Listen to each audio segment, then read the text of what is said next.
하나님 말씀은 주보에 기록된 대로 출애굽기 제25장에 있는 말씀이 되겠습니다.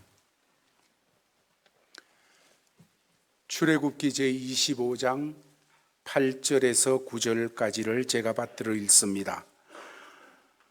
내가 그들 중에 거할 성소를 그들이 나를 위하여 짓되 물은 내가 네게 보이는 모양대로 장막을 짓고 기구들도 그 모양을 따라 지을지니라. 아멘. 내가 그들 중에 거할 성소를 그들이 나를 위하여 짓되 물은 내가 네게 보이는 모양대로 장막을 짓고 내가 그들 중에 거할 성소를 그들이 나를 위하여 짓되.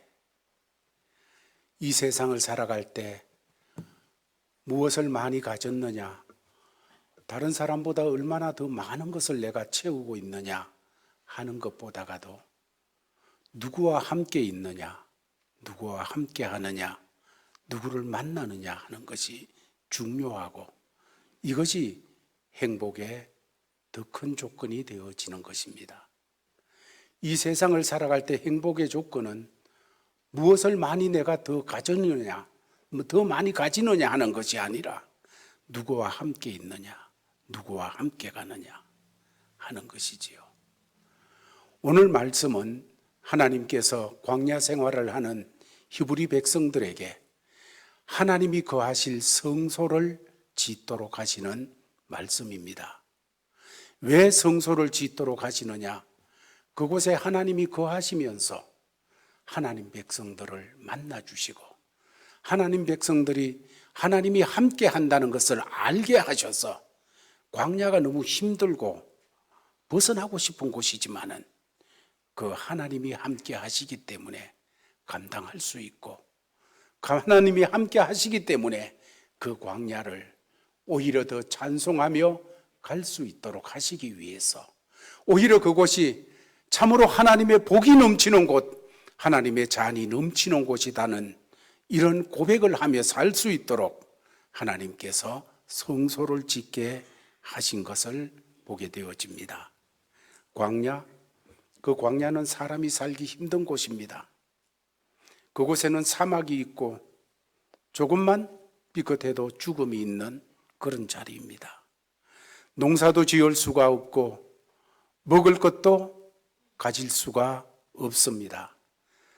광야, 그곳은 마실 물도 찾기가 힘듭니다. 하나님께서는 하나님의 백성들을 바로 그런 광야로 이끄셔서 그곳에 40년 동안 있게 하셨습니다. 옛날 히브리 백성들만 그런 것이 아니고 오늘 우리가 살아가는 이 땅의 삶도 광야입니다. 죽음이 있고 고통이 있고 얼마나 많은 어려움이 우리 인생살이에 나타나는지 모릅니다. 산다는 것이 너무 힘들고 고통스러울 때가 있는 것이 우리의 현실이지요. 그럼에도 하나님께서는 우리를 저 딴 세상에 살게 하시는 것이 아니라 이 광야 같은 이 세상에 살게 하십니다. 왜냐하면 이 세상이 광야 같고 이리 돌아봐도 위험이요, 저리 돌아봐도 나를 해하려고 하는 적이요, 너무 어려운 곳이지만은 이곳에 살만하도록 하나님께서 비밀을 두셨기 때문입니다. 광야, 너무 힘든 곳이었지만은 히브리 백성들에게 하나님께서 그 광야를 살아갈 수 있도록 비밀을 주셨어요. 그 비밀은 하나님이 거하시는 성소였습니다. 방금 말씀드렸지만은 이 광야의 행복의 기준은 무엇을 가지고 있느냐, 얼마나 많이 가졌느냐 하는 것이 아니라 누구와 함께 있느냐 하는 것이지요. 우리가 경험한 바로 그렇습니다. 내가 누구와 함께 하느냐, 여기에 따라서 모든 게 달라져요. 내가 좋아하는 사람하고 함께 있으면 시간 가는 줄도 모르고 아니 벌써 하게 되어지요. 그렇지만 내가 정말로 싫어하는 사람하고 함께 있으면 아직도 이렇게 되어지지 않습니까? 어떤 길을, 똑같은 길을 걸어가도 사랑하는 사람과 걸어갈 때에는 아이고 벌써 다 왔어 이렇게 되어지지만은 참으로 원수랑 같이 걷는다고 하면 아직도 여기밖에 못 왔어 이런 마음이 되어지는 것이지요. 그래서 이 세상을 살아갈 때 누구와 함께 걷느냐, 누구와 함께 있느냐, 이것이 행복의 조건이 되는 거예요. 똑같은 길인데 사랑하는 사람과 함께 걷게 되니까 그 어렵고 힘든 그 길을 아니 벌써 다 왔어 이럴 수밖에 없게 되지만은 똑같은 길인데 힘든 사람하고 같이 걷게 될 때는 아직도 여기밖에 못 왔어. 똑같은 걸 가면서도 광야 생활을 할 때 그렇습니다. 누구와 함께 하느냐 참 중요한데 성경은 우리가 이 세상에 가장 조건이 좋은 가장 어떤 사람보다가도 그것을 뛰어넘는 가장 아름다우신 주 예수, 그분이 우리와 함께 한다고 말씀하고 있습니다. 내가 세상 끝날까지 함께 한다 말씀하여 주셨지요. 그 주님 함께 하는 것이 우리에게 복인 줄 깨달아져야 돼요. 그 주님이 함께 하는 것이 우리에게 능력인 줄 깨달아져야 돼요.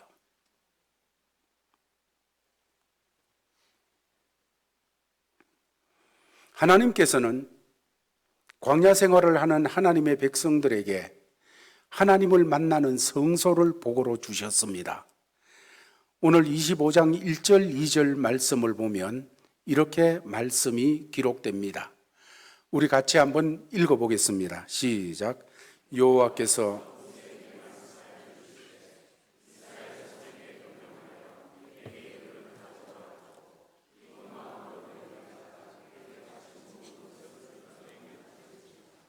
하나님께서 하나님의 백성들에게 내가 거할 성소를 너희에게 짓기를 원하는데 하나님께서 있어라 말씀하면 있어질 수 있지요. 말씀으로 무에서 유를 창조하시는 하나님이시니까 그냥 성소 하나 있어져라 하면 되겠지요. 그러나 하나님께서 그렇게 하시지 아니하시고 너희가 나를 위하여 짓되 예물을 가져와서 그 예물로 지어라 하고 말씀을 하시면서 3절에서 7절까지 말씀에서는 그 예물의 종류가 주르륵 열거가 되어 있습니다. 광야 생활하면서 집안에 있는 이것저것들 그것들을 말하고 있는 거지요. 그리고 8절 말씀에서 그것들을 가지고서 내가 그들 중에 거할 성소를 그들이 나를 위하여 짓되 하나님께서 거하실 성소를 짓기 위하여 이런 예물을 가지고 와서 드리라.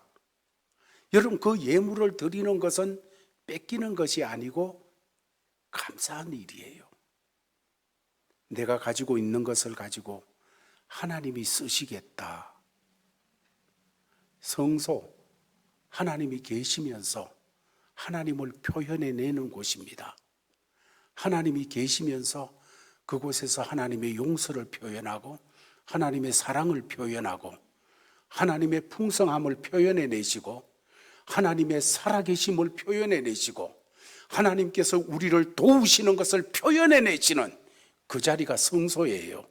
그런데 그 성소를 하늘에서 그냥 뚝딱 있어져라 해서 하는 것이 아니고 내가 드리는 것을 가지고 짓겠다. 얼마나 큰 복이에요. 내가 드리는 것을 가지고서 내가 거할, 그래서 나를 드러낼, 나를 표현해낼 바로 그 성소를 내가 짓겠다. 여러분, 우리가 가지고 있는 것들, 그거는 모두 다 우리의 어떤 것들이 포함되어 있는 거지요. 거기에 내 땀이 포함됐고 내 인격이 포함되어져 있고 내 마음이 포함되어 있고 내 사랑이 포함되어져 있고 모든 것이 포함되어져 있어요. 어떤 옷 하나에도 내 어떤 것들이 포함되어져 있잖아요. 하나님께서는 그것을 내게 내라. 내가 그것을 가지고 성소를 짓겠다. 여러분, 그것을 내라는 것은, 그걸로 짓겠다는 것은 나를 쓰시겠다는 것입니다. 그것은 단순한 물질이 아니라 나지요. 내가 들어있는 거지요. 이것을 하나님께서 쓰시겠다는 것이에요. 그래서 하나님께서는 하나님의 백성들에게 너희들이 가지고 있는 것 중에서 하나님이 거할 성소를 짓는 데 필요한 걸 예물로 드리라. 그런데 한 가지 조건이 있어요. 2절 말씀에 보면 기쁜 마음으로 내는 자가 바치는 것을 받으신다고 말씀을 하셨습니다. 하나님께서 어떻게 내 것을 가지고 하나님 거하시는 그것을 만든다.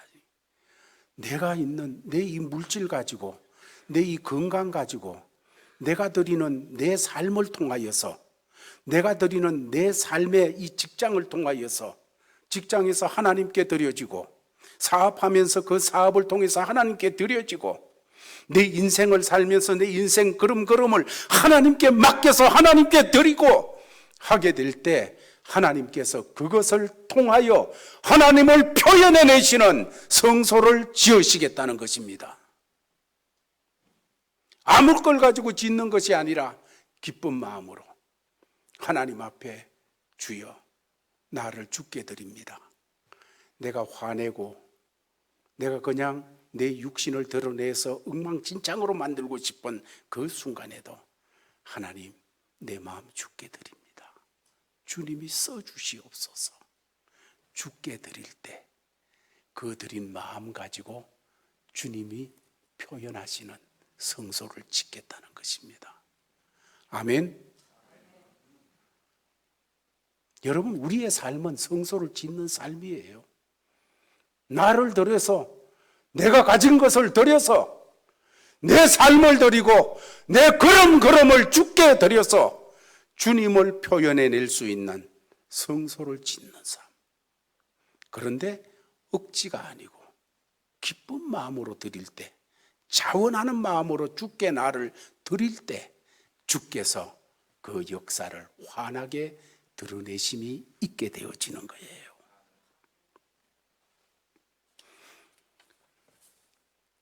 팔 절 9절 말씀을 다시 한 번 더 읽어보겠습니다. 오늘 본문 말씀인데 우리 다 같이 읽습니다. 시작.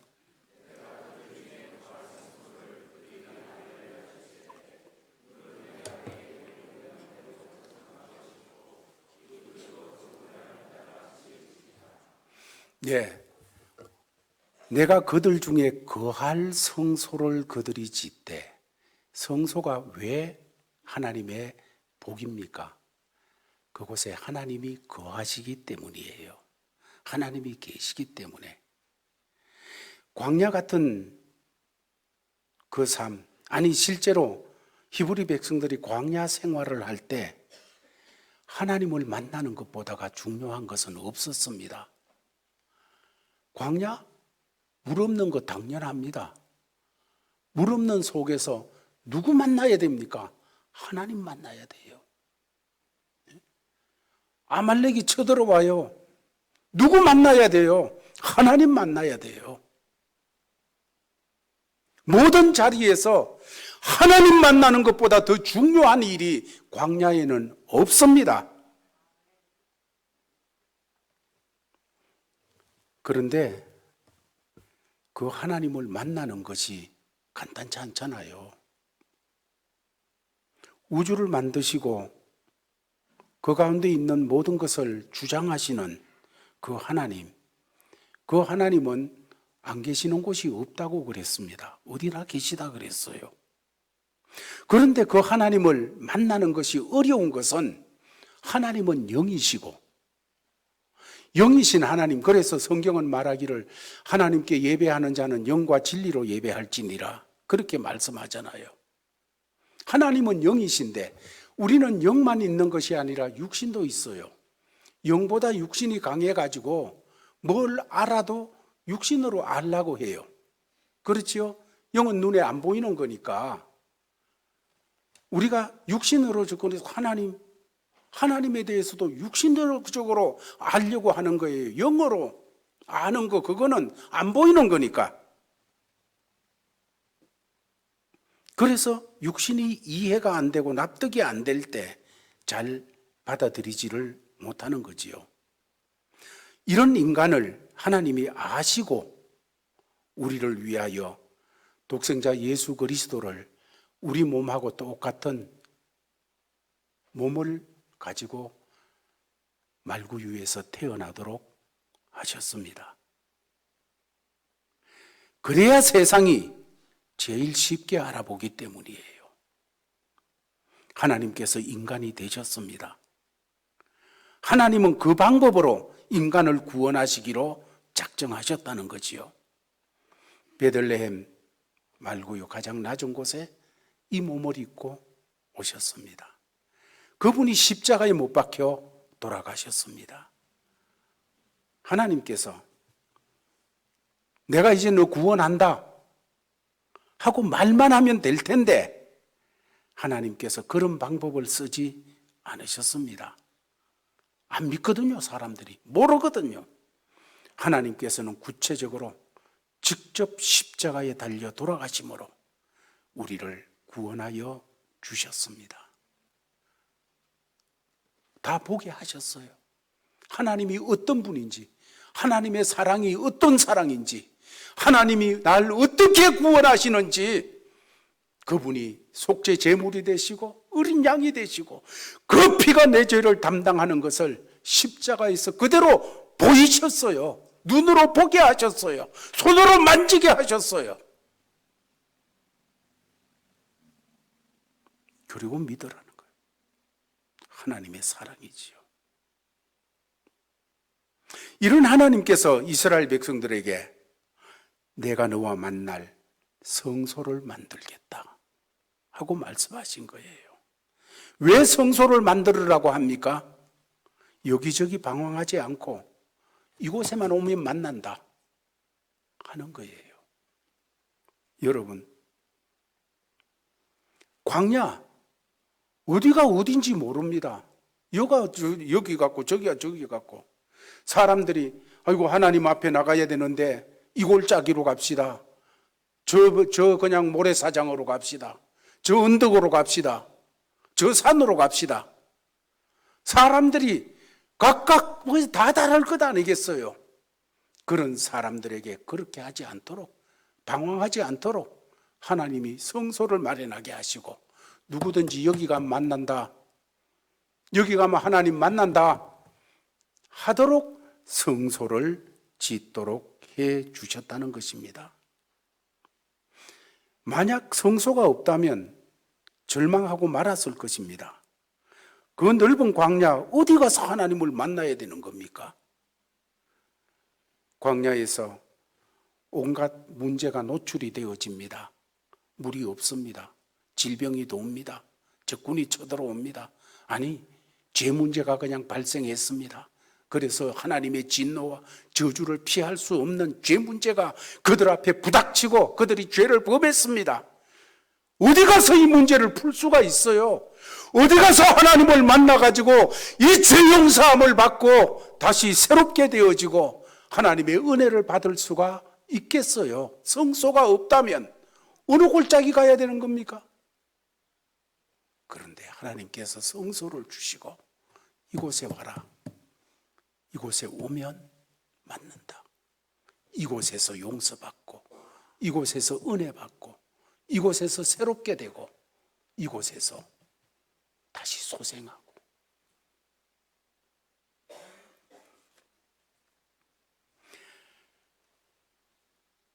하나님께서는 방황하지 않도록 그렇게 성소를 예비해 주셨지요. 지금도 그렇습니다. 우리가 죄를 짓고 하나님과의 관계가 뒤틀려질 때 어떻게 해결해 주십니까? 하나님은 어떻게 하십니까? 주께서 십자가를 마련해 두셨습니다. 죄를 해결하는 곳이 십자가입니다. 딴 데 가지 말아라. 십자가로 나와라. 십자가 앞에 무릎 꿇어라. 십자가 아래서 은혜 받아라. 십자가에서 예수의 피를 다시 확인해라. 여러분, 딴 데 와서 방황하지 않도록 해 주셨어요. 그렇지 않습니까? 십자가를 주셨어요. 우리는 하나님을 만나서 하나님으로부터 죄 사함 받고 하나님의 자녀가 된 사람이잖아요. 계속해서 그렇다고 십자가가 필요 없는 것 아니에요. 내가 다시 소생해야 될 때, 내가 다시 은혜 받아야 될 때, 내가 다시 한 죄 문제 때문에 또 죄책감에 사로잡혀질 때 어떻게 해야 돼요? 방황하지 말고 십자가로 가라. 그러면 해결돼요. 그곳이 바로 성소입니다. 광야 40년 동안 하나님의 백성들이 축복을 받았던 그 성소, 오늘날에 또 어떤 면에서는 교회와도 같습니다. 우리는 예수를 믿고 구원을 받았습니다. 그런데 만약 교회가 없다면 얼마나 방황을 할까요? 이 세상에 교회가 하나도 없습니다. 여러분, 그렇다면 우리의 신앙이 얼마나 건조해지겠습니까? 축복 중에 축복은, 광야에서 진정한 복은 우리가 나와서 예배 드릴 곳이 있다는 것입니다. 믿으시기를 바랍니다. 언제든지 거기 가면 기도할 수 있어. 거기 가면 예배 드릴 수 있어. 그곳에 가면 찬송하고 같이 믿음의 교제를 나눌 수 있어. 할 수 있는 곳이 있다는 거, 여러분 얼마나 큰 복인지. 기도하고 눈물 흘리고 하소연하고 하나님으로부터 용서를 받고 위로와 격려를 받고 세상을 향해서 다시 나갈 수 있는 힘을 얻는 그런 장소가 있다는 것, 성소. 오늘의 또 다른 면에서는 교회와 같은 것. 이스라엘 백성들이 그 모진 광야에서 40년간이나 넉넉하게 버티면서 나갈 수 있었던 것은 성소가 있었기 때문이에요. 매일매일 절망하고 좌절하고 실수를 반복하는 그들이 하나님 앞에 다시 새 힘을 얻고 용서를 받고 다시 소생하고 할 수 있는 곳이 바로 성소였거든요. 그렇기 때문에 이스라엘 백성들은 40년 동안 감당할 수 있었습니다. 이 광야 같은 곳에 바로 그런 곳이 교회입니다. 아마 우리들의 신앙 여정 속에서도 모두 다 한두 번은 겪어보았을 겁니다. 한국에서 겪었든지 아니면 다른 교회에서 겪었든지 아니면 어떤 교회에서 겪었든지 간에 교회가 불행하면 개인의 영적인 생활도 불행해지고 교회가 행복하면 개인의 삶도 행복해집니다. 여러분, 우리가 그런 거 압니다. 교회가 시끄러우면 내 생활도 얼마나 시끄럽고 복잡해지는지 몰라요. 그러나 교회가 날마다 하나님께 감사하고 축복이 넘치고 찬송이 흘러 넘치는 그런 예배가 살아있게 되면, 또 그 예배를 내가 바로 드리고 나면 일주일 동안 신나게 살 수 있습니다. 새 힘을 내서 살 수가 있습니다. 다시 소망을 품고 살아갈 수가 있게 되어지는 것입니다. 이런 좋은 교회, 이 교회에서 누구를 만나야 됩니까?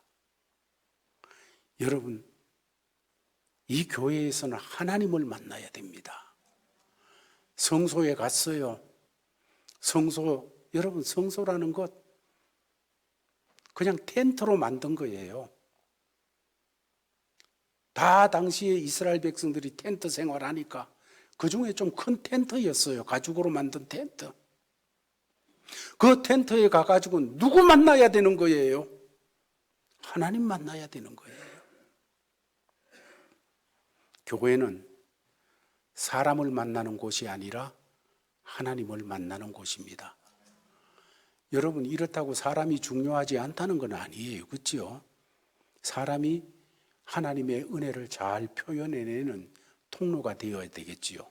그저 하나님 만나는 곳이니까 나는 보지 마라, 나는 엉망으로 살겠다, 여러분, 그런 교회는 하나도 없지요. 우리가 본질적으로 교회 와가지고 하나님 만나야 돼요. 찬송 속에서 성가대가 얼마나 잘하나 보자 하는 것이 아니고 그 찬송 속에서 하나님 만나야 돼요. 야, 장로님 기도 잘하시네, 나도 지뢰 잘했으면 참 좋겠네. 여러분, 그게 아니고 그 기도 속에서 하나님 만나야 돼요. 아이고, 목사 키는 쪼매나고 땅따란 게 뭐 그래? 여러분, 그거 보지 말고 하나님 만나세요. 하나님. 교회는 어떤 일을 통하여서든지 어떤 사람을 통하여서든지 어떤 예배의 형태를 통해서든지 하나님 만나는 곳이에요. 하나님 만나는 것을 해내는 사람은 살아요. 그러나 교회에 와서 하나님 만나는 것을 해내지 못하는 사람은 시들어버려요.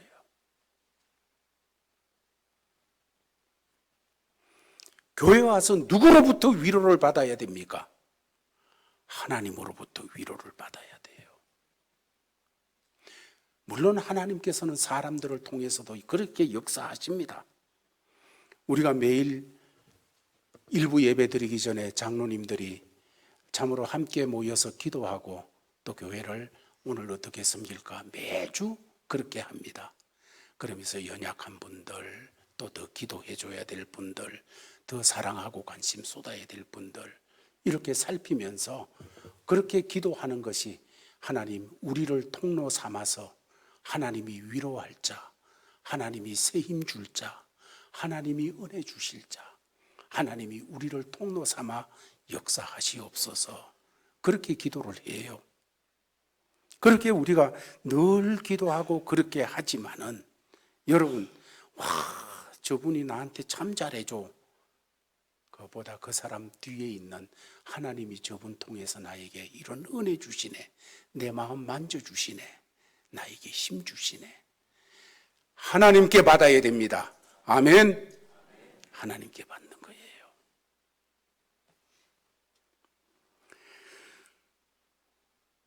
한 가지 더 생각하면 중요한 것은요, 이 성소가 물론 함께 모이는 교회, 이걸 통해서 교훈받는 그 자리가 되기도 하지만은 본질적으로 신약의 성소는 우리 자신들이에요. 우리가 성소가 되었어요. 고린도전서 6장 19절에 사도 바울은 이 부분에 대해서 우리에게 이렇게 선포하여 주고 있습니다. 같이 읽겠습니다. 시작. 너희 몸은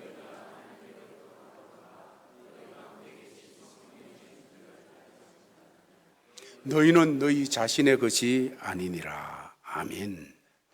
하나님은 우리의 몸이 이제 구원받고 나면 하나님이 와 계시는 하나님의 전 성소라는 것입니다. 거룩한 처소가 되어졌다는 것입니다. 그러므로 우리의 몸은 우리 자신의 것이 아니라 주님이 값주고 사신 주님의 것이 되어졌습니다. 여러분, 우리가 늘 기도할 때 참으로 많이 사용해야 될 그 기도 속의 문구 하나가 하나님, 나는 주님의 것입니다. 주님이 값으로 산 주님의 것입니다. 그러니까 주님이 주인입니다. 나는 주의 것입니다. 옛날에 학창 시절에 CCC에서 훈련을 받으면서 나갈 때 그런 기도를 참 많이 배웠습니다. 주의 것입니다. 내가 주의 것이니까 내 문제도 주의 것입니다. 주님이 역사하시옵소서. 내가 주의 것입니다. 주의 것입니다. 고린도전서 6장 20절은 사도 바울은 이 부분에 대해서 더 이렇게 말씀하셨어요. 같이 읽겠습니다. 시작.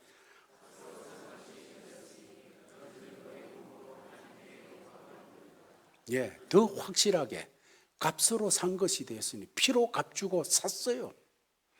주님께서 우리에게 참으로 생명을, 주님께서 우리 죄를 위하여 십자가에서 죽으시고 생명을 주심으로 우리를 값을 지불하고 사셔서 너는 내 거다, 이제는 영원히 내 거다 하여 주셨어요. 그러므로 우리가 늘 나 주님의 겁니다 이러면서 로마서에서 말씀하는 대로 우리를 죽게 드려 산 제사가 되어지도록 하는 이 역사를 감당하는 것이 필요합니다.